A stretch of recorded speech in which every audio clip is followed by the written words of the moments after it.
Okay, good evening. We're glad to have you here tonight. Also want to thank all those ladies that wore hats. Would you stand for a minute if you have a hat on, just so everybody could see you? Let's give them a big hand.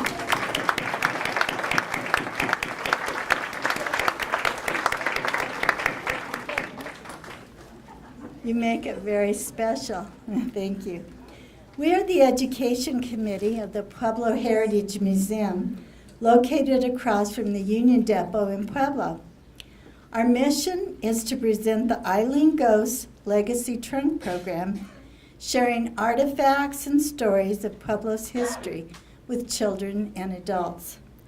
We would like to thank our sponsoring partner, the Pueblo City County Library District. Sarah, are you in the audience? No? Well, Sarah's been a big help. Thank you so much, Sarah. And the many donors who made this fundraising event possible.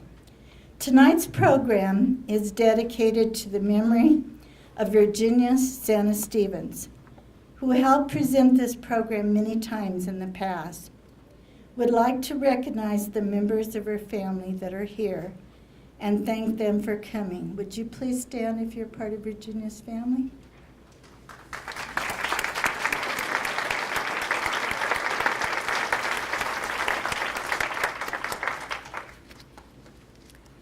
Our program focuses on 10 women from 10 decades who represent all those who contributed to Pueblo's history.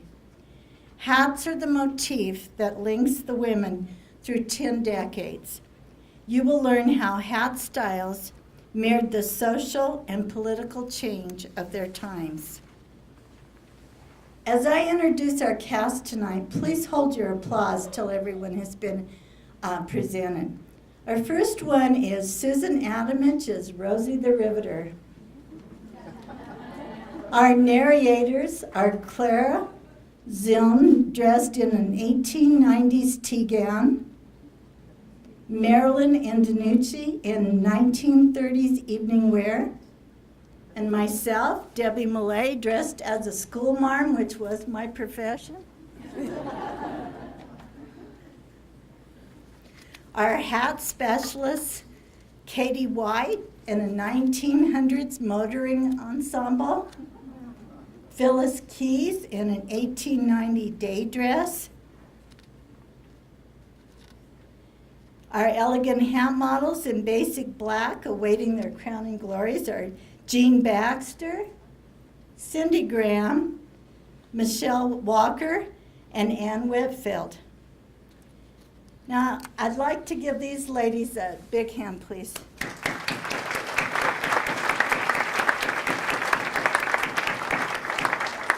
Thank you, ladies.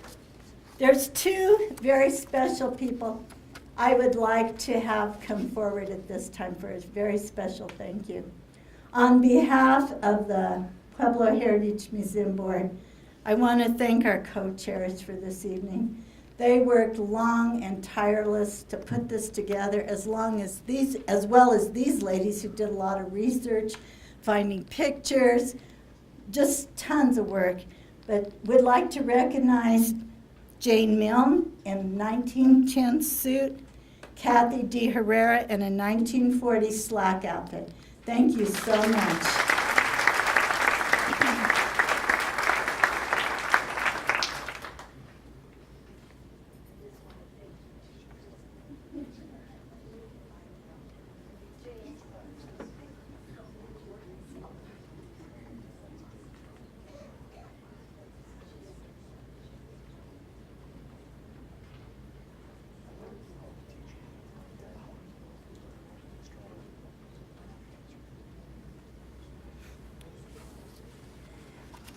We are taking a lot of pictures, and we do have a Facebook page.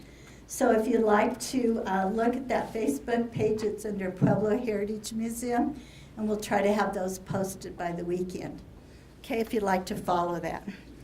At this time, I'd like to ask you to please silence your cell phones. You may take photos as long as you do not use the flash, and enjoy the show.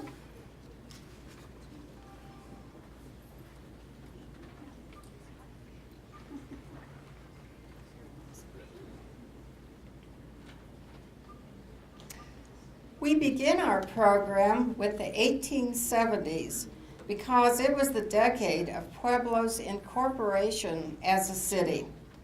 The world was experiencing an intense expansion of wealth and power, which resulted in great differences between classes. When we think of this time, we imagine wives of rich industrialists parading through the streets in their finery. However, most people were working class or poor. Hats during the 1870s were small and neat and generally tilted forward. Our model is wearing a black hat that a widow might wear with her mourning outfit.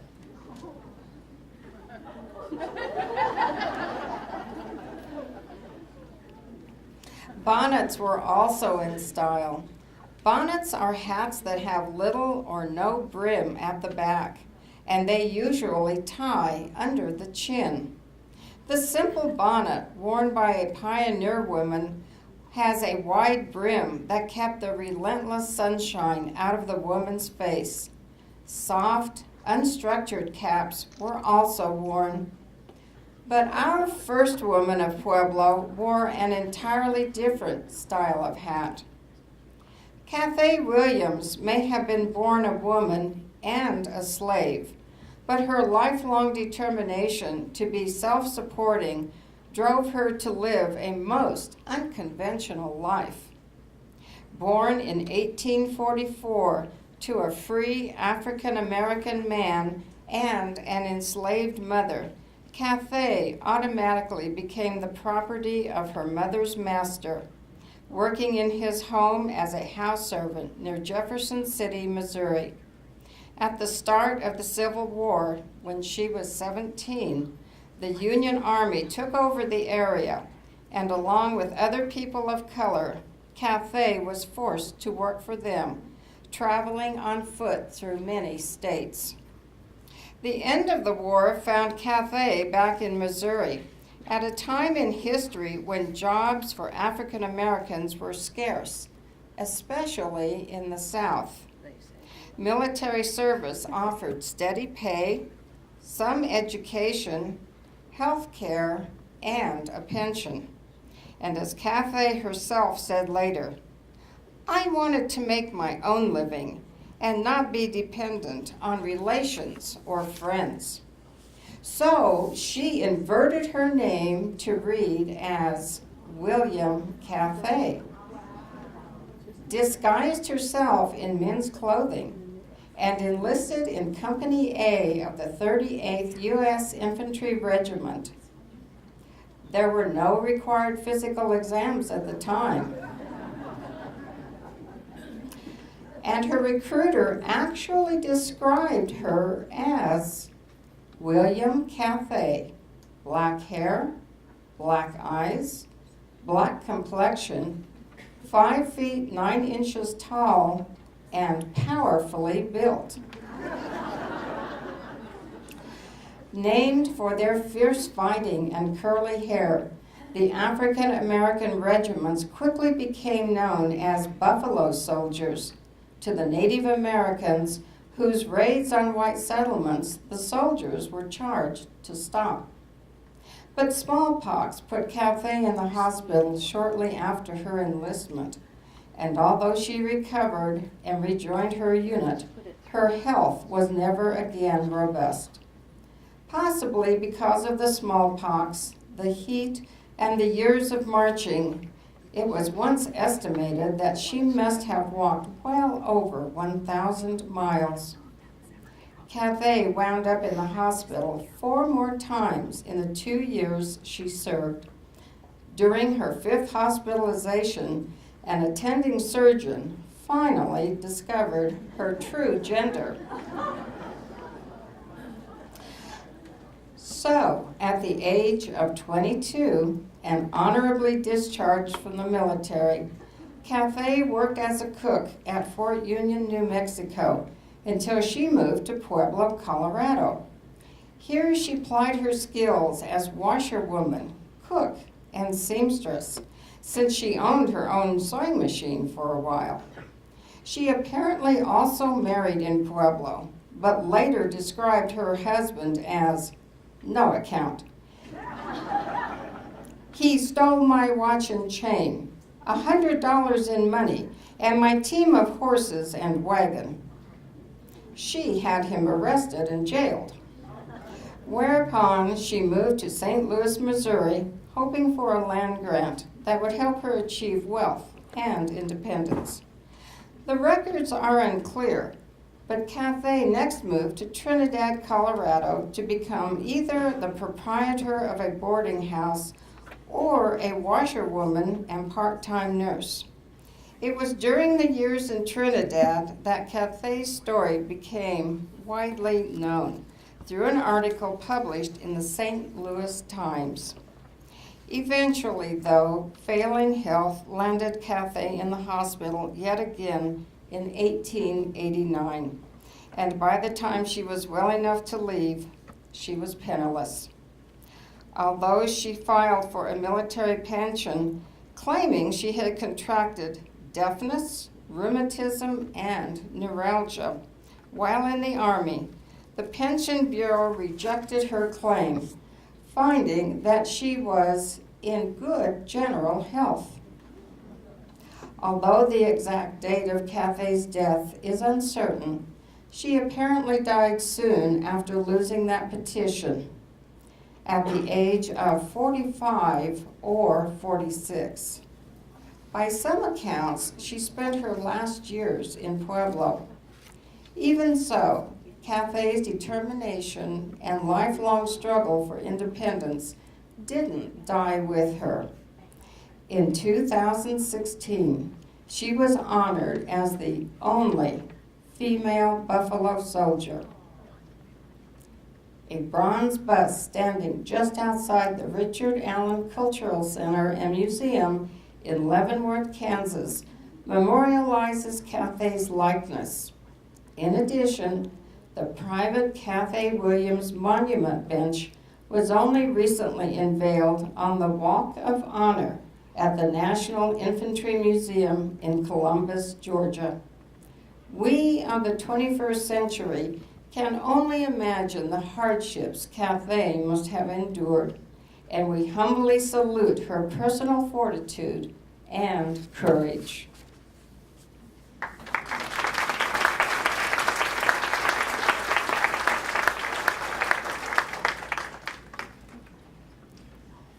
By the 1880s, hats were becoming larger and taller, especially in the hat's crown, which covered the top of the head.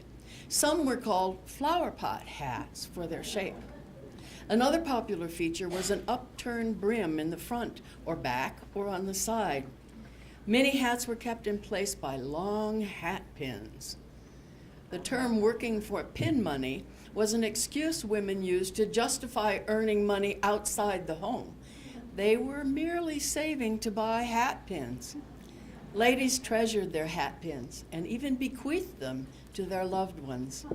But you may be surprised to learn that the cherished hat pin had its dangerous side. As hats grew in size over the next several decades, longer and longer pins were needed. Some pins for very large hats were up to 18 inches in length. These turned out to be very handy self-defense weapons for women. Some men must have felt threatened by assertive women armed with long, sharp hat pins, because laws were actually passed that limited hat pins to 9 inches in length. The longest hat pin in this photo would have been illegal, since it is 10 inches long. In some states, long hat pins were banned as lethal weapons. Our next woman had a mind of her own, but didn't need sharp hat pins to make her point. Columbia Jane McClellan made her mark in Pueblo as an astute businesswoman and a generous philanthropist. She was born in Iowa in 1850 and lived in Missouri before moving to Georgetown, Colorado at age 21. There, Columbia met Andrew McClellan, owner of a feed business.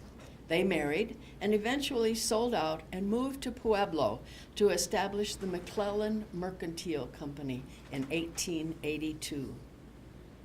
The McClellans were an early version of a power couple. For their entire lives, both were known as shrewd investors, and they were highly successful in many real estate enterprises, such as building the Riverside Block on Union. They were equal partners in their marriage and their commercial ventures. Andrew is quoted as saying, "I am largely indebted to my wife for whatever financial success I have achieved." The millionaire McClellans apparently also agreed about sharing some of their wealth for the betterment of Pueblo and its citizens. They donated generously for the construction of Mineral Palace Park and were instrumental in building the Grand Opera House. While Andrew was brokering a huge land deal to lure the Missouri Pacific Railroad's terminal to Pueblo, Columbia was thinking about projects close to her own heart. The McClellans were childless, and Columbia showed particular interest in children's needs. She and Andrew purchased a large building at Abriendo and Lake and donated it and its extensive grounds to the city for an orphanage. It was named the McClellan Children's Home and was later McClellan School. Another of her projects was a public library.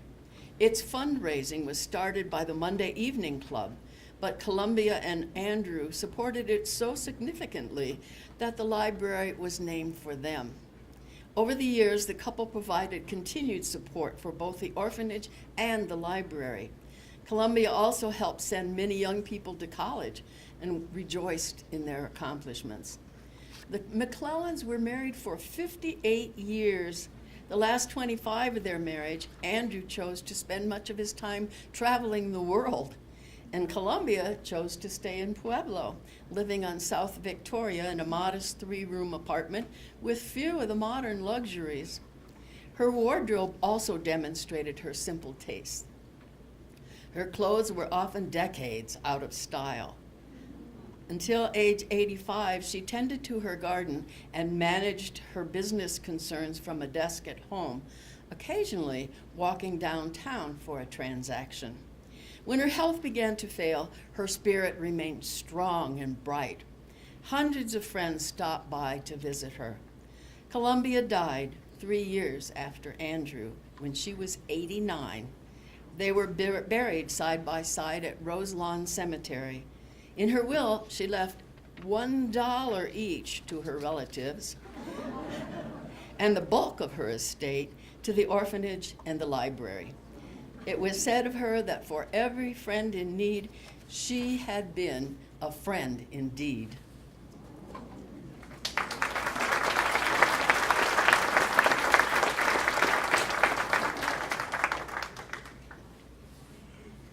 Women in the 1890s were choosing hats more often than bonnets, and the most favored feature was vertical trim. Anything that could stick up high was plopped on top of a hat, making for some very fussy creations. Brims were small and sometimes wavy, and veils could be added. Perhaps from contrast, some women adopted the man's straw boater, especially for outdoor activities. A practical hat, you might think, but the boater was actually the early symbol of new womanhood. It was the latest thing in fashion. But it was a man's hat, so a woman wearing it was making a statement. Many women proudly wore their masculine hats for their personal portraits. This photo features a woman's boater hat on top of a pile of books. She was combining two powerful symbols, her masculine boater hat and her scholarly books, to make a strong statement about her feminist attitude. This next photo shows a mother and a daughter. Do you think the mother approved of her daughter's boater?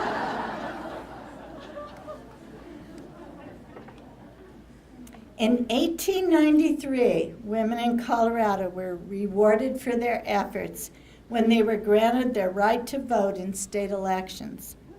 Our next story will illustrate why women needed the vote for their own protection. Even though women in Colorado were given the right to vote in 1893, women's rights were still quite tenuous.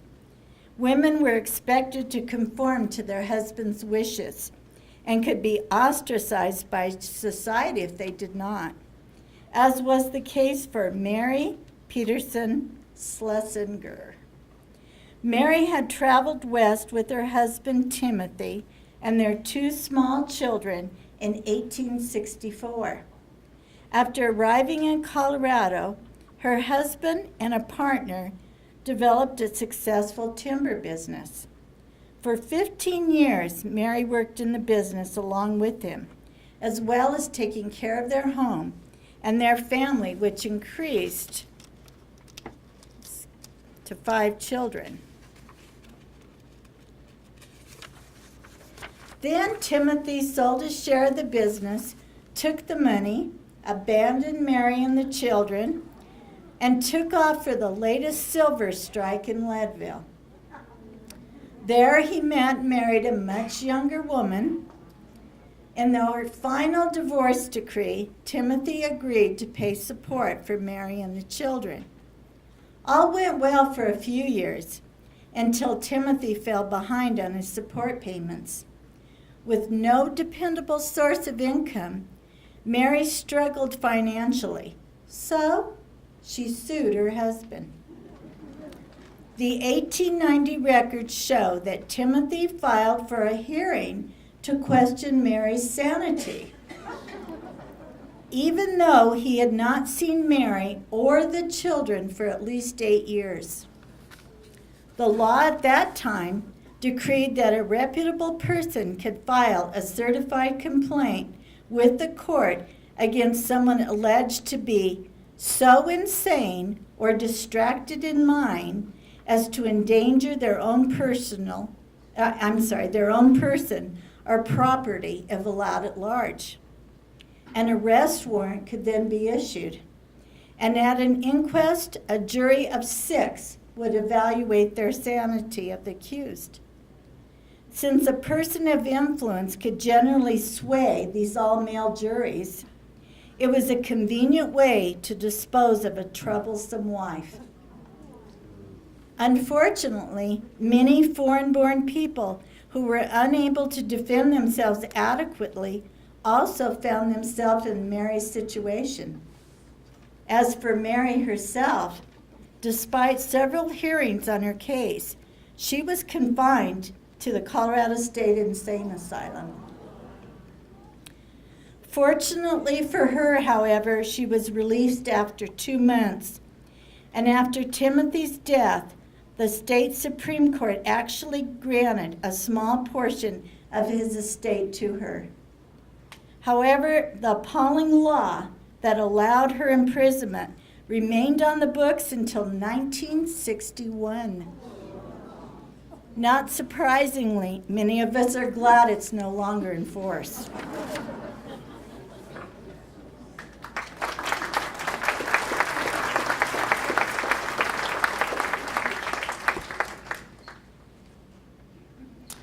In America, the 1900s ushered in an era of optimism and economic growth. But rules of etiquette still required ladies to wear hats, which had to be changed for different activities throughout the day. Neither a high society lady nor a woman toiling in a factory could step outside without a hat. Only an impoverished woman who had no other choice was likely to be seen on the street bareheaded. Turn-of-the-century women were supposed to look fragile and delicate. Their long hair was pinned up high and created a platform for very large hats. They were embellished with artificial flowers and feathers. Lots of feathers. Even small stuffed birds were often attached to the hats. In fact, exotic birds were hunted to near extinction until concerned citizens got involved. With the new craze for driving automobiles, Milliners had to change with the times. Women wore motoring veils that resembled beekeepers' nets. Going at the top speed of 30 miles per hour, a female driver anchored her large hat with a veil and protected her dress with a coat known as a duster, as you can see on our guest model, Kathy White. Our next woman was a perfect bridge between the two centuries, the frontier 1800s and the modern 1900s. During her lifetime, Martha Henry Noble was known for her first-hand account of Pueblo's pioneer days. Given her charismatic personality, flair for storytelling, and prominent involvement in politics, she also became one of the best-known women in Colorado. After her birth in 1843, the family moved from Iowa to Missouri, where her mother died when Martha was 5 years old. She was the eldest daughter of her respected father, Judge J.T. Henry. It was through her father's lineage that Martha was the great-grandniece of the fiery patriot, Patrick Henry, author of the famous words, "Give me liberty or give me death." She was also the great-grandniece of Richard Johnson, Vice President of the United States under the Van Buren administration. However, Martha had an individuality of her own. When her father moved to the Colorado Territory in 1861, the 18-year-old remained in Kansas as a teacher in a rural school. She later married and came with her husband to Pueblo in 1869. Their home was built by the young husband's hands, one room at a time, and when the first room was finished, his wife, 2 sons, and a daughter moved in. As each successive room was added, the family spread into their living quarters. Eventually, the home became a spacious residence on 5th and Center Streets, the first house built east of the Fountain River. This area became known as Park Hill, and their street was later renamed Glendale Avenue. It was here that Martha delighted in recounting the pioneer days of Pueblo, as she shared stories of life on the prairie outside her door, where rattlesnakes were numerous and coyotes howled at night. She spoke of the timber that grew about the place and covered with long, rich grass where herds of buffalo and antelope grazed on what is now Pueblo's east side. Native Americans lived nearby, and as they traversed to and from hunting trips, stopped at her door. During the years of her residence, Martha fed hundreds at the back door, most of whom asked for bread and lasses. Skirmishes between the early settlers and Native Americans were still common. Many of Martha's oral recollections were preserved as part of Colorado state history. It was said one could not have a greater treat than to be allowed to listen to Martha Noble and her brother-in-law, John A. Thatcher, when together recounting their personal experiences of those early days. Martha also played an active part in the politics of the state and Pueblo County. Through these activities, Martha Henry Noble became a prominent woman in Colorado and was known at one time as the best parliamentarian in the state. Parliamentarians serve as experts in rules of order and the proper procedures for the conduct of meetings of deliberative assemblies. Martha often taught private classes in parliamentary law. She also served as a clerk of the enrollment room of the Colorado State Legislature, which entailed tracking a bill through the legislative process. Martha Noble, her sisters, Margaret Thatcher, Edna Baxter, and her niece, Lillian Thatcher, were all charter members for the first DAR chapter organized in Pueblo County. Martha was the one who chose the name Arkansas Valley Chapter. She was a prominent member of the Southern Colorado Pioneer Association and a charter member of Central Christian Church. In 1913, Martha Henry Noble died at the age of 70. A tribute to Martha written after her death states, "Possessing a fund of humor, she was much sought out by people in trouble as a panacea for their ailments."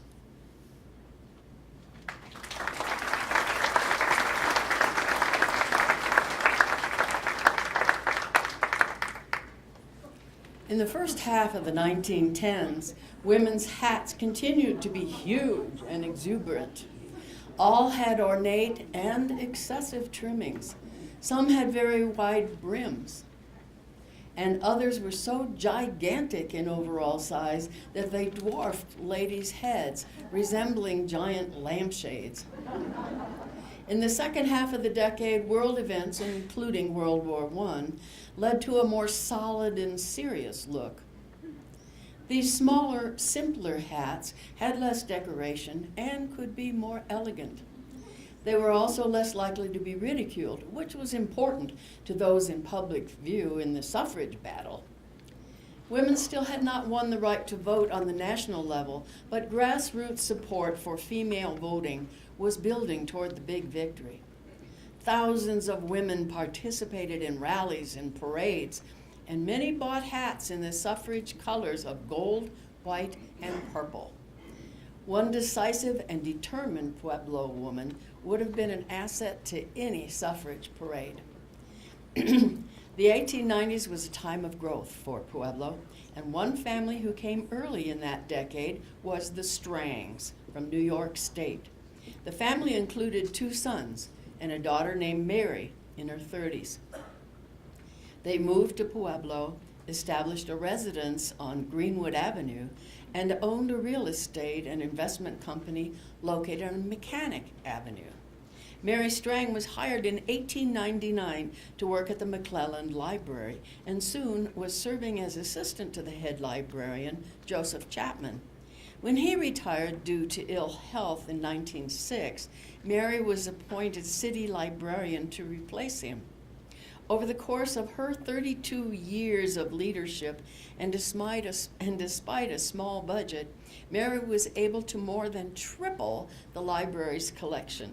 Her high professional standards were reflected in the selection of books, and Pueblo had one of the best collections in Colorado. Ms. Strang would have been very proud of our award-winning library of today. Ms. Strang was active in the Colorado Library Association and served as its vice president and president. She received this organization's 1942 Distinguished Service Award and was presented by her successor, Claire Knox. But Mary's service to the community was not confined to books. During the 1921 flood, she was able to get to the library, which was being used as a relief. She was unable to get to the library, which was being used as a relief station. So she helped evacuees at a Red Cross station she could reach, working tirelessly, sometimes in 16-hour shifts. In another emergency, when the Central High building burned down, she arranged for classes to be held in the city library. In several instances, Mary showed herself to be a force to be reckoned with. One evening, as she walked home with her mother from the trolley line, she was accosted by a thief who demanded her purse. She gave it to him by whacking him in the head with it. She cried out for help, which did not arrive, and which was not needed because the frightened thief ran away. A much repeated but unconfirmed story described a confrontation that occurred when there was a political strife over a new city charter. Mr. McClellan, who founded the library with his wife Columbia, opposed the charter. A group of pro-charter men marched to the library with the intention of chiseling the McClellan name off the building. According to these accounts, Mary held the would-be defacers at bay until the police arrived. Mary lived in Pueblo for more than 40 years at several different addresses, including 14 years at the Congress Hotel. After her retirement, she moved to Massachusetts to live with her niece. When Mary died at age 87, her remains were brought back to Pueblo for burial at Mountain View Cemetery. Mary Strang should be remembered as a woman of courage and confidence, a woman who served our community well.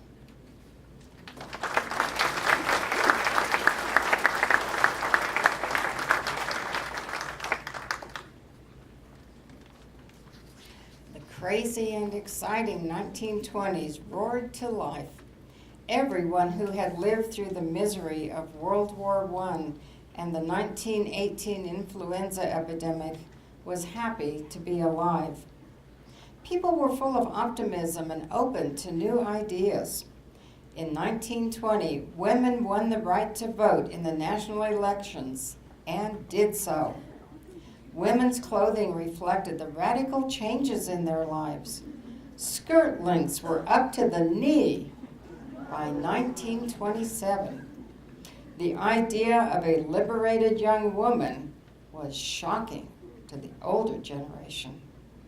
Women of all ages still wore hats, in particular the cloche, the signature headwear of the 20s.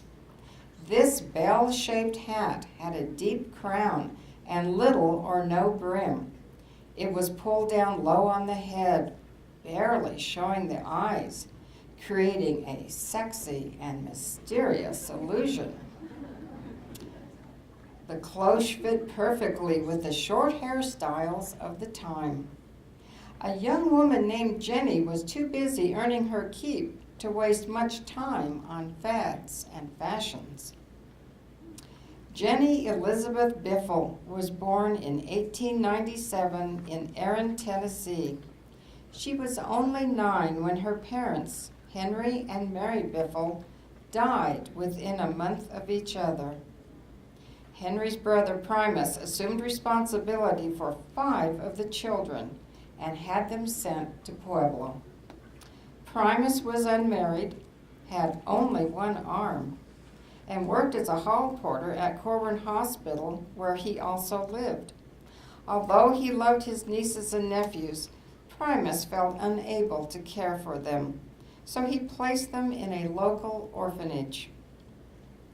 The Lincoln Home in Pueblo was the first black orphanage west of the Mississippi River and one of only 7 in the entire country. The Biffle orphans found a safe haven there. In Pueblo, Jenny had her first opportunity to go to school, and she attended Riverside and Hinsdale schools, as well as Central High School for a few months.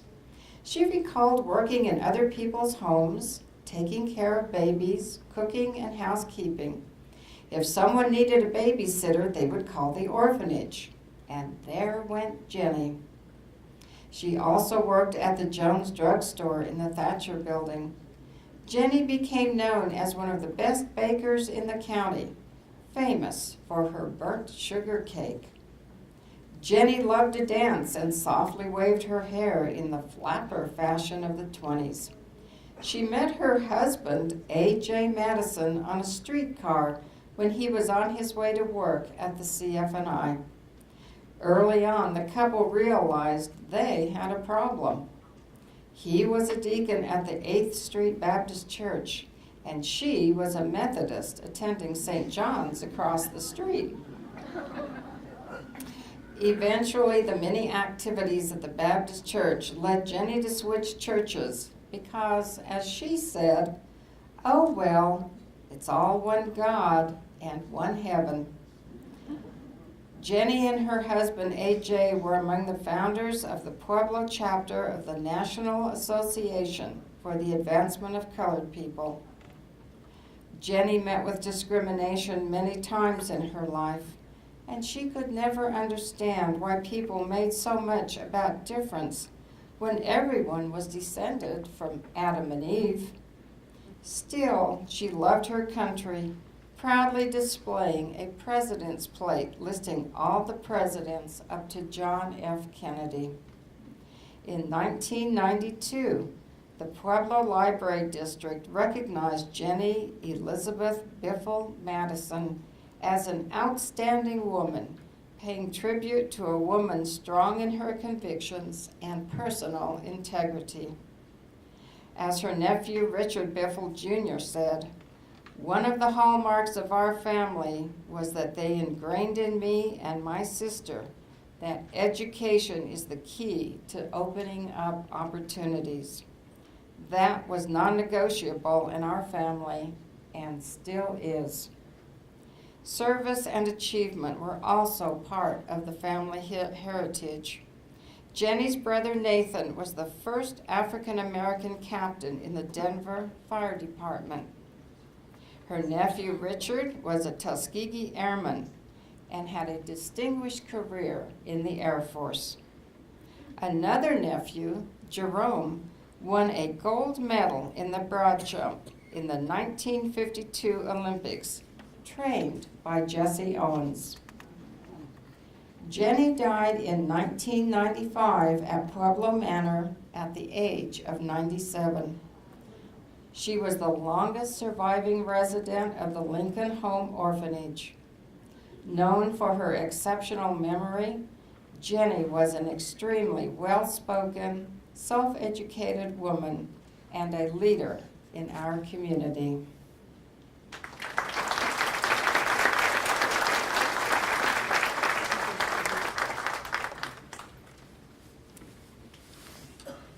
The exhilarating decade of the 1920s came to a screeching halt with the Wall Street crash of 1929. The Great Depression of the 1930s plunged millions of people into hardship and poverty. As a result, fashion became less flamboyant and women focused their lives more on the family.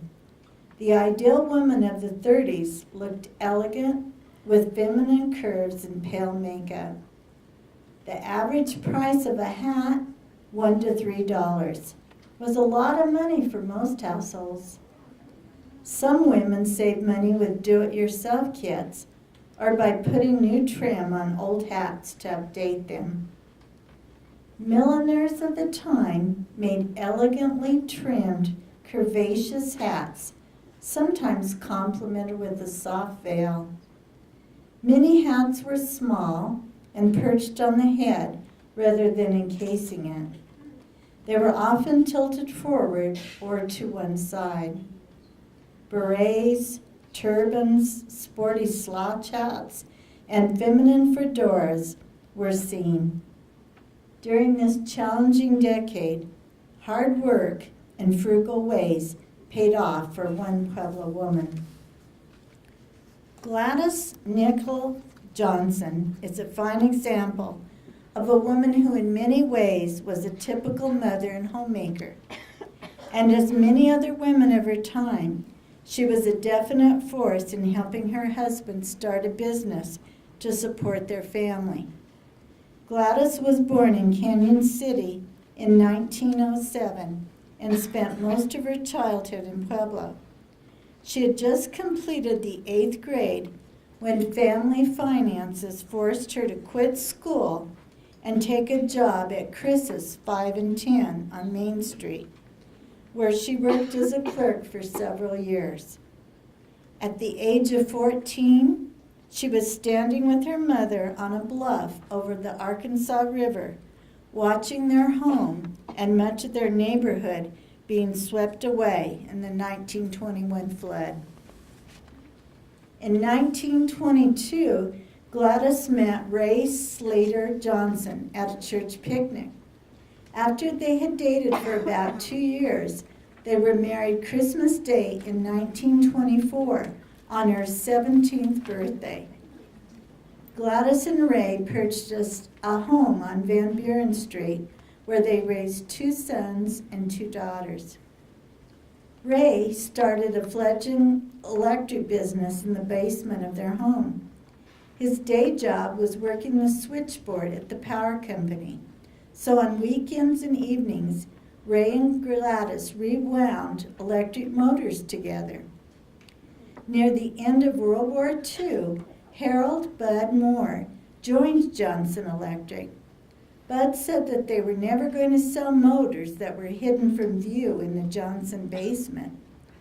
Ray wanted to keep the shop at their home, but one day, while he was at work at the power company, Bud and Gladys moved the whole shop to the dirt floor of 324 South Union. The business fared well and received a 5-star rating with Dun and Bradstreet.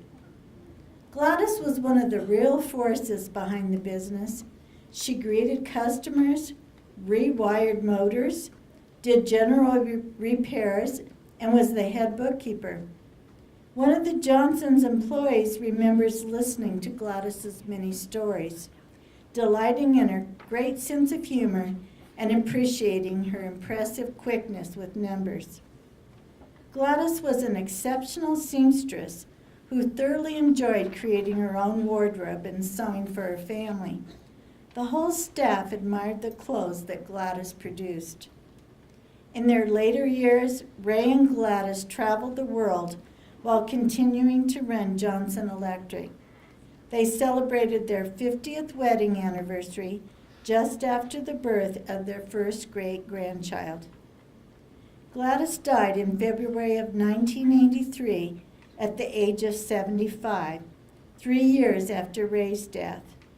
The business itself remained under Johnson ownership until 1993 when it was sold.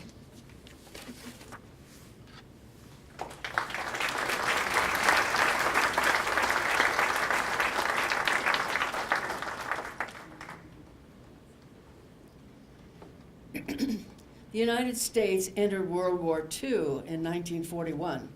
On the home front, food, cloth, and other supplies were scarce and rationed. Women did their part in the war effort by welcoming servicemen at USOs, like the Pueblo women in this photo, growing food in victory gardens, and making do with less. The mood of the times was sober and practical, which would be reflected in women's fashions. Many 30s styles continued. The shortages forced milliners to use different materials and to reconfigure their scraps for decorations. Their creativity resulted in a large variety of styles and trims. Miniature hats perched on foreheads, curved, swooped, and other hats were obviously inspired by military caps. Turbans and wrapped hats were still popular, and berets tilted sideways and were called platter hats. A new hero was born, a woman who did a man's job in a factory, Rosie the Riveter.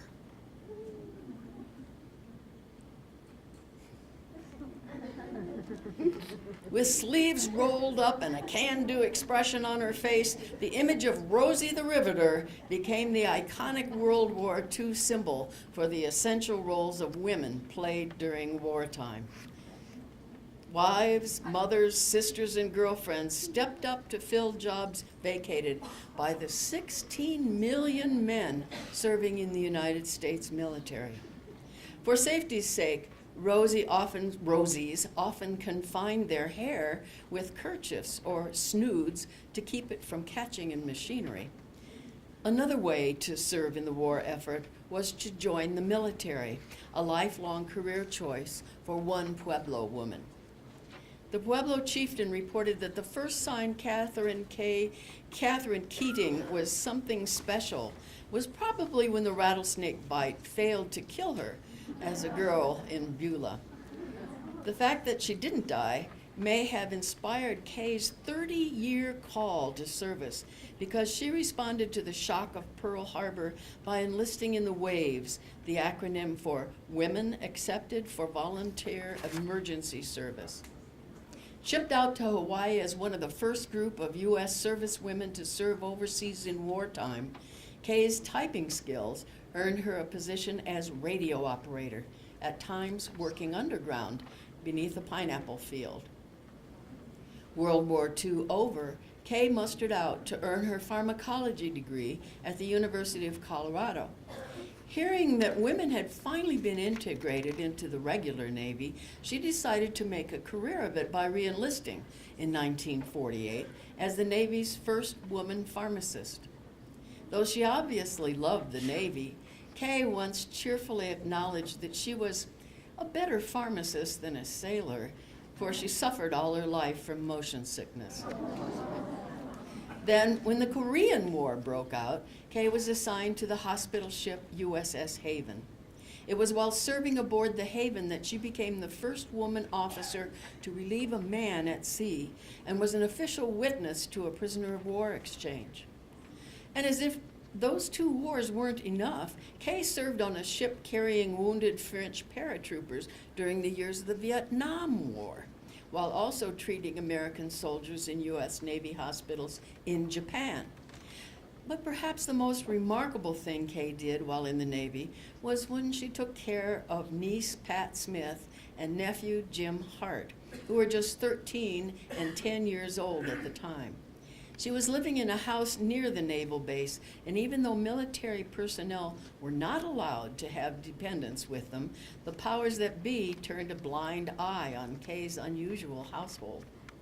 Kay claimed that the Navy allowed her to get clear around the world, yet when she retired from active service in 1972, she returned home because, as she said, she never found a better town than Pueblo. In retirement, Kay ran a horse ranch in Beulah and a B&B furnished with antiques she had collected and refurbished. However, her niece remembers her serving her guests cold breakfast cereal, since she never cooked a thing in her life. Well, she adds, what can you expect from somebody who ate TV dinners? Also back home, Kay served as the Colorado State Fair Parade Marshal in 2008. Perhaps some of you will remember the antique horse carriages she drove in the Colorado State Fair parades, pulled by two white draft horses she named Port and Starboard. Kay and her teams were also familiar additions to many weddings, funeral processions, and even several movies. You may want to view the Kay Keating collection of antique carriages that Kay donated to the Pueblo Heritage Museum. But don't imagine that Kay had stopped working for the military just because she retired. In the 1990s, she was instrumental in getting Congress to build the Women in Military Service to America Memorial, located at the entrance to the Arlington National Cemetery in Washington, D.C. Her long and faithful service earned her many armies from the U.S. Navy, while at home she received the Positive Thinking Pueblo Committee Sunshine Award. She was honored by the Pueblo City Council's official Kay Keating Day in 2006 with a reception hosted by the Southeastern Colorado Heritage Center. To top off her many honors, Kay was inducted into the Colorado Women's Hall of Fame on March 11, 2008. At the time of her induction, Kay claimed she didn't think she had done anything more than the rest of the women in the Navy. But we beg to disagree. Kay's long life of service ended on May 23, 2009, when she was 87.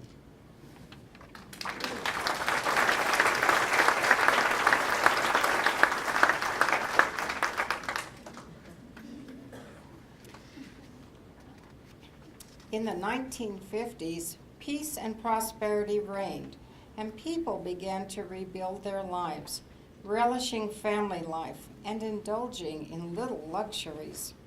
Old-fashioned femininity was in vogue, and women were again placed in the traditional roles of wives and mothers. The 50s emphasis on conformity demanded matching colors, so the hat was expected to complement the ensemble. Hats were worn off the face and could be small or large. Trim materials were again abundant and might be applied lavishly. Hair was worn short and simple. So the hats of the 50s could be sweet and demure, or dramatic. Marilyn Monroe knew how to strike a dramatic pose, as she did when wearing this very hat, as shown in the 1950 photos.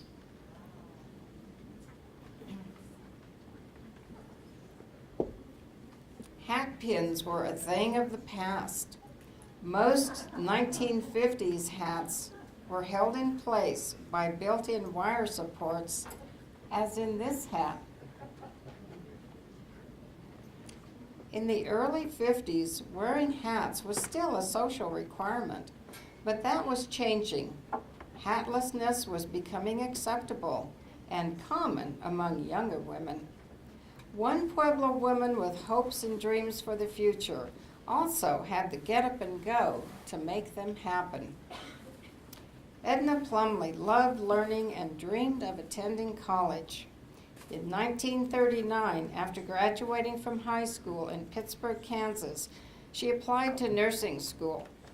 Her father hid the letter of acceptance until it was too late to register. He told his tearful daughter the world was on the brink of war, and he feared young nurses would be in high demand. He predicted she'd be sent to Europe where she'd contract tuberculosis, and he wouldn't allow that to happen. This setback did not define Edna. With the indomitable spirit that served her all of her life, she made the best of the situation. Edna loved learning, and Edna loved clothes. Through a series of retail jobs, she worked her way up to assistant manager in a woman's clothing store. In this position, she learned every aspect of running a profitable business. Edna moved to Pueblo during World War II to live with her mother and sold women's clothing at Herman's department store in Bessemer. She met Mike Andanuccio, an artillery gunner just returned from serving in the Panama Canal Zone. After they were married, Mike went back to working for the Colorado Fuel and Iron Steel Mill. In those early years, they couldn't afford a car, so Mike rode the bus to his job. Edna spent her days raising 2 young children and figuring out how they would make ends meet during the numerous labor strikes at the CF&I. Tired of running her home on a shoestring, and with dreams of college educations for her son and daughter, 36-year-old Edna decided to start her own business. There was a ramshackle house on Polk Street near Bruner Park. In the backyard was a large cottonwood tree. Whenever they drove by, Edna pointed and told her husband, "Someday I am going to work under that tree." Mike would just chuckle. One day the old house was torn down, and soon the cottonwood tree shaded a building with 2 glass front doors and 2 large picture windows, space for 2 new businesses. With a dream, a small bank loan, and money borrowed from family, Edna opened her dress shop in 1956. Named after her daughter, Marilyn Kathleen, the new establishment at 708 Polk Street was graced with a pink neon sign that spelled out Marilyn K. Style Shop. Edna stocked her shop with dresses, sportswear, sweaters, pajamas, undergarments, nylons, and jewelry. There were predictions of failure. Marilyn K. Style Shop was off the beaten path. She'd be competing with White and Davis, Cruz Bags, and Fashion Bar, all established department stores downtown. Edna felt this wouldn't matter. As usual, her intuition was correct. Career women, wives of professional men, and mother-daughter pairs from all sides of town flocked to the dress shop where they didn't have to fight traffic and downtown parking. Husbands came to rely on her personal gift selection. Through the years, Edna's fashion savvy, reasonable prices, and exceptional customer service built a loyal following. A woman entrepreneur in the 1950s was unusual. Even more unusual, was having a husband who had a hot meal waiting for you at the end of the day. As Edna juggled raising young children and dealt with the pressures of running a business, Mike came home from laboring at the wire mill to cook, clean house, babysit, and do janitorial work at the shop. Several times a year, she'd leave early in the morning to ride the train or bus to Denver, where she bought wholesale items, returning home late at night with boxes of new merchandise. Because of her 5-star Dun & Bradstreet credit rating, traveling salesmen with top lines sought her out. Marilyn K. Style Shop's success was written up in Women's Wear Daily, a respected New York City trade publication. Through the years, Edna employed other women to work in the dress shop, including her daughter, Marilyn, who stayed in Pueblo to help her mother and to attend the newly opened Southern Colorado State College. When Marilyn graduated, Edna sold her shop to a customer who ran the business for many more years. Edna was 47 when she retired and never had to work another day. She died in 2011 at the age of 91. I am proud to say Edna was my mother.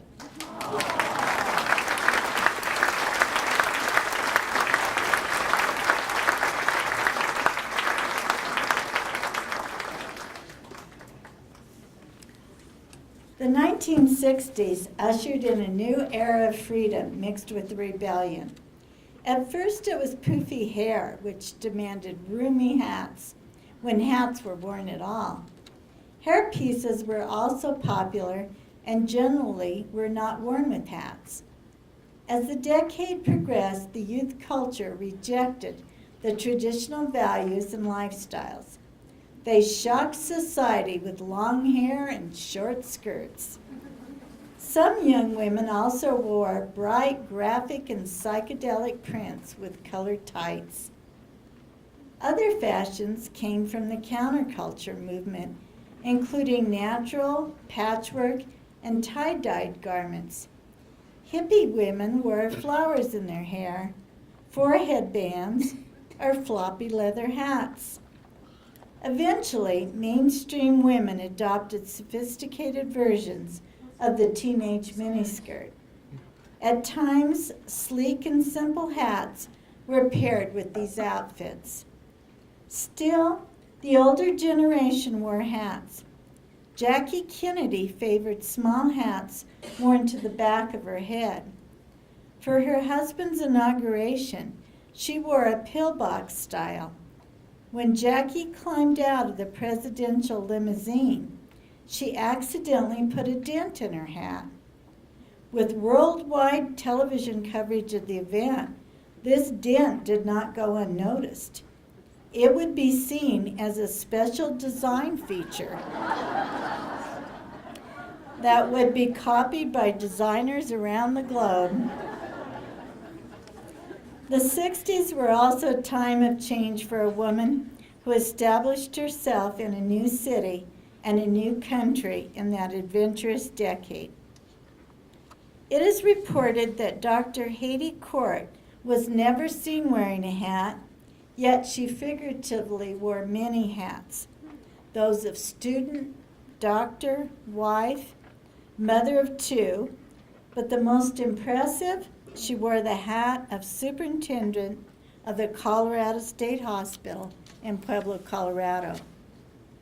Haiti was born in La Plata, Argentina in 1933. She graduated from the National University of La Plata Medical School in 1957, one of only 4 women in her class.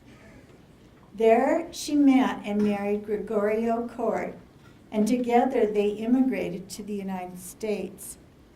While working at a large mental health hospital in Iowa, she had learned and used a new concept in the treatment of the mentally ill, geographic decentralization. This plan organizes the delivery of treatment in ways that facilitate the patient's return to their home communities.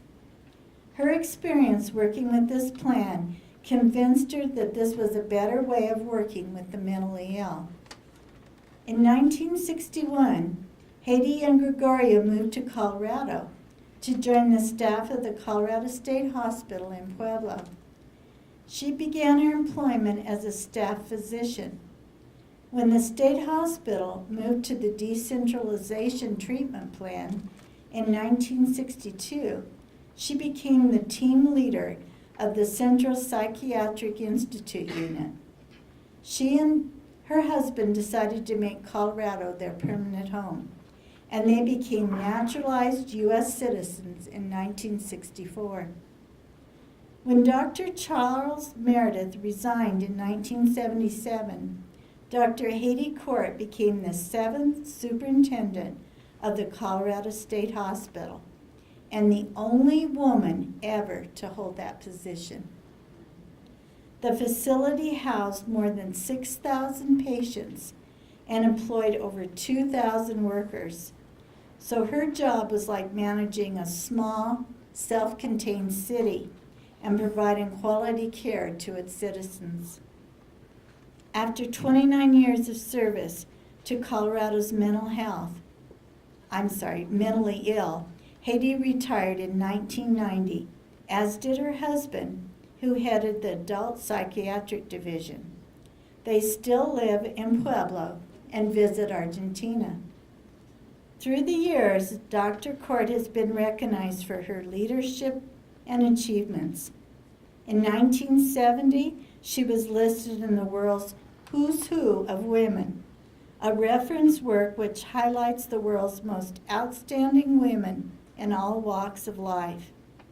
One of her most prestigious awards was that of Best Administrator in Mental Health for the 25 years ending in 1988. During her tenure at Colorado's facility, the hospital was rated the best public psychiatric hospital in America. Haiti Court is here tonight. Please stand.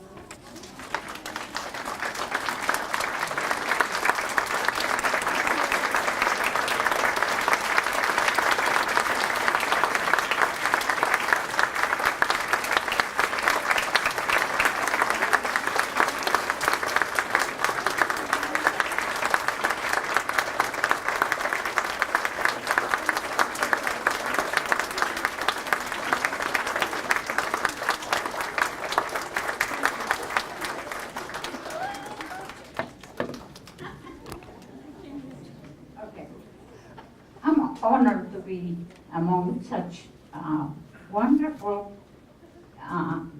people, women that have accomplished so much. What I have accomplished doesn't seem as much as what I have heard. It's just a wonderful thing to be part of this organization.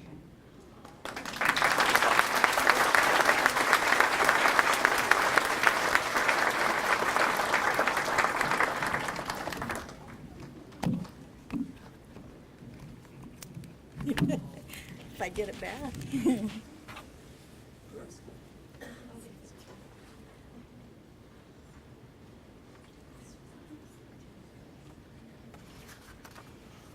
From the 1960s to the present, the vast majority of women have not worn hats for every day. Some donned hats for work may be part of a uniform or a safety procedure. Some sports, hobbies, or play situations called for specialized hats. Most women utilize some kind of headgear to cope with weather conditions, especially sun, wind, and cold. Ladies who like to dress up choose hats for special occasions, for high tea, or if they're invited to a royal wedding. Here's a lady who knows her own mind and her own hat preferences. We have chosen a special additional woman of Pueblo to represent all the decades after the 1960s and to honor her for her service to the Pueblo Heritage Museum and its member organizations.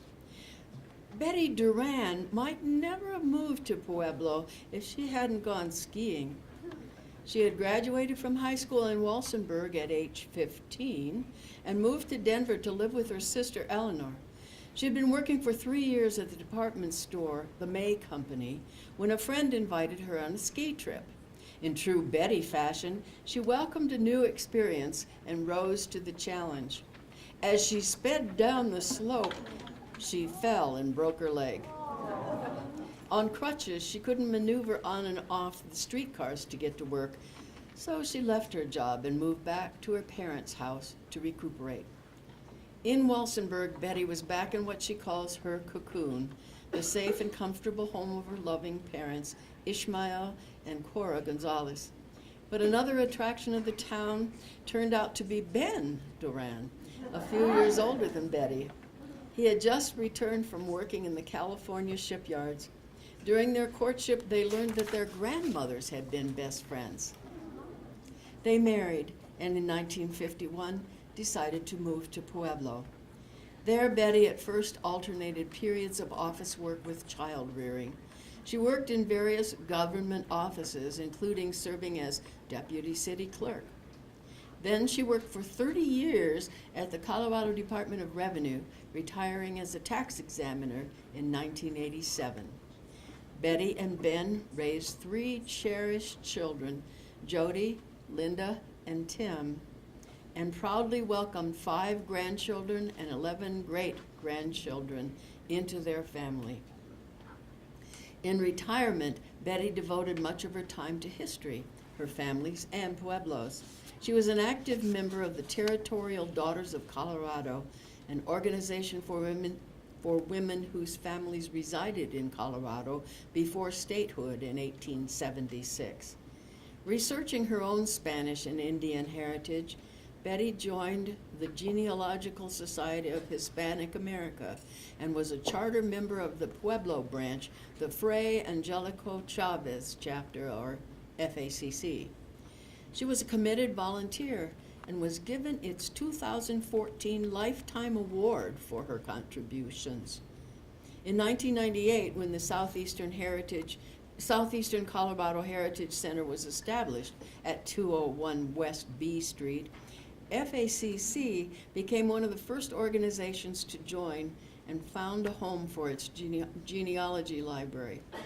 Along with Bill Trujillo, Betty helped create the FACC exhibit in the Heritage Museum and changed the displays to highlight 11 different families over the years. Betty was a charter member of the Pueblo Heritage Museum itself and served as its membership coordinator for 13 years. Betty also became involved with the Education Committee, providing history lessons to students and adults with trunks of show-and-tell items and activities. The FACC sponsored the development of a trunk of artifacts reflecting the Spanish colonial period. Betty and her friends Virginia Santasteven, Alfie Salazar, and Eleanor Valdez stepped up to help design and assemble it and were its first presenters. Betty coordinated the Spanish Legacy Trunk and its presentations for 10 years. As a member of the Education Committee, Betty also helped create the original version of this Women of Pueblo program and was in charge of the hats for many programs. All who have worked with Betty know that if she accepts a task, it will be done efficiently, thoroughly, and promptly. When Betty is committed to a cause, she persists with determination, but courteously, until she reaches her goal. A friend from the Heritage Center nicknamed her Betty the Bulldog. With her usual humor, Betty replies, "That's okay, as long as you don't call me a pit bull." Appreciating our friend Betty Duran.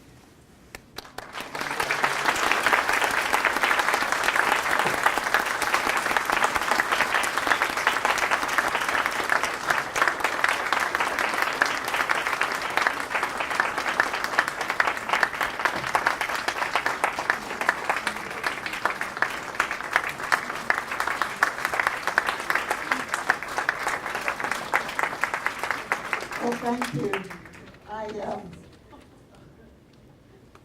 When I worked, I didn't have time for volunteer work, but after I retired, I enjoyed my time with the Pueblo Heritage Museum and all the wonderful people who've helped with our Spanish heritage and helped with making the Pueblo Heritage Museum a success.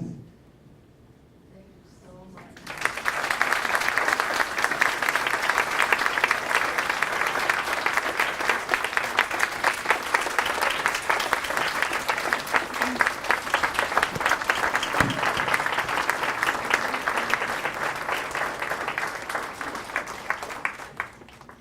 This concludes our program. Thank you for joining us to commemorate the accomplishments of these outstanding women of Pueblo's past and present. Please visit us at the Pueblo Heritage Museum.